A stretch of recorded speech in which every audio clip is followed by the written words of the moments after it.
ఈరోజు అంబేద్కర్ విగ్రహం కూడా పెట్టాడని ప్రజలు వాళ్ళని విశ్వసించవచ్చు.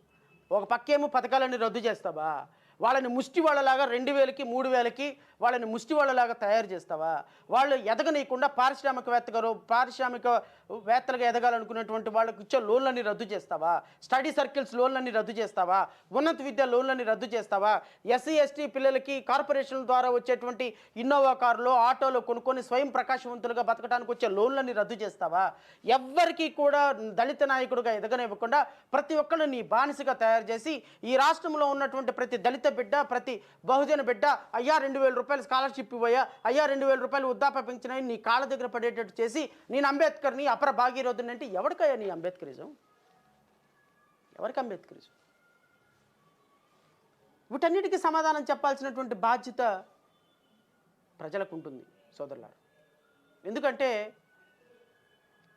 ప్రజలు ఒక ప్రభుత్వం చేసేటువంటి ఒక చిన్న కార్యక్రమాన్ని, ప్రభుత్వం చేసేటువంటి డబ్బు వెచ్చించి చేసే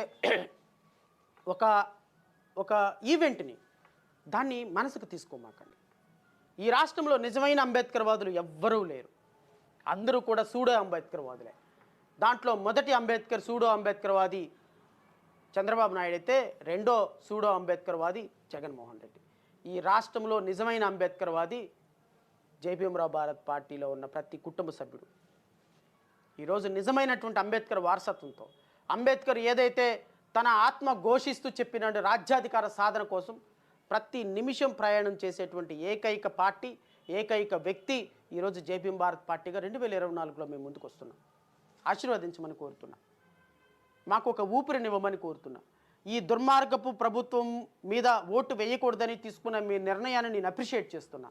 ఈ ప్రభుత్వం మీద ఓటు వేయకుండా, తెలుగుదేశం ప్రభుత్వానికి ఓటేయకుండా ఈ రెండు ప్రభుత్వాలను తిరస్కరించమని రాష్ట్రంలో ఉన్న ప్రతి దళిత బహుజన బిడ్డని, ప్రజాస్వామ్యవాదిని, ప్రజాస్వామ్య రక్షకుడిని కోరుతున్న, అగ్రవర్ణాల్లో ఉన్న పేదలందరిని కోరుతున్నా. ఎందుకంటే వీళ్ళెవ్వరూ మీకు న్యాయం చేయరమ్మా. మీకు న్యాయం చేయగలిగేది ఒక్కసారి నాకు అవకాశం ఇవ్వండి. ఒక్కసారి నా అన్నలకి, నా అక్కలకి, నా తమ్ముళ్ళకి మీ ముందు వచ్చే వాళ్ళకి అవకాశం ఇవ్వండి. ఒక్క ఓటు వేసి వారికి ఒక ఊపిరి ఇవ్వండి. ఎమ్మెల్యేలుగా వారిని ఎన్నుకోండి. మీకు, మీ కుటుంబ సభ్యులకి ఈ రాష్ట్రంలో అత్యున్నతమైనటువంటి గౌరవం, ప్రతి కాన్స్టిట్యున్సీలో కూడా ఉచిత విద్య, అసలు విద్య అంటే ఎలా ఉంటుందో చూపిస్తాం, ఉచిత వైద్యం ఎలా ఉంటుందో చూపిస్తాం, రియల్ డెవలప్మెంట్ ఎలా ఉంటుందో, రూరల్ డెవలప్మెంట్ ఎలా ఉంటుందో, అర్బన్ డెవలప్మెంట్ ఎలా ఉంటుందో, ప్రతి పేదవాడికి డబుల్ బెడ్రూమ్ ఇల్లు కట్టించే, ప్రతి ఉన్నత చదువులు చదువుకునేటువంటి వ్యక్తికి ఉద్యోగం ఇప్పించేటువంటి బాధ్యత జడా శ్రావణ్ కుమార్ జేబీఎంరావు భారత్ పార్టీ అధ్యక్షుడిగా నేను తీసుకుంటాను. నాకు ఒక్క అవకాశం ఇవ్వండి. నేను రాజ్యాంగం తెలిసిన వ్యక్తిని, కోర్టు న్యాయస్థానాలు తెలిసిన వ్యక్తిని, చట్టాలు తెలిసినటువంటి వ్యక్తిని, ప్రజల కష్టాలు తెలిసినటువంటి వ్యక్తిని, పురుగులన్నం తినక డిగ్రీలు చదివి, పీజీలు చదివి న్యాయమూర్తిగా ఎదిగినటువంటి వ్యక్తిని. నాకు ప్రజల కష్టాలు తెలుసు, ప్రజల కన్నీళ్లు తెలుసు, దళిత బిడ్డల భావాలు తెలుసు, అస్పృశ్య తెలుసు, అంటరానితనం తెలుసు. డాక్టర్ బిఆర్ అంబేద్కర్ నిజమైన వారసుడిగా ఈ రాష్ట్రంలో ప్రతి సమస్యను స్పృశించగలిగిన దమ్ము, ధైర్యం నాకుంది, నా వెనక నడిచేటువంటి నా తమ్ముళ్ళకుంది.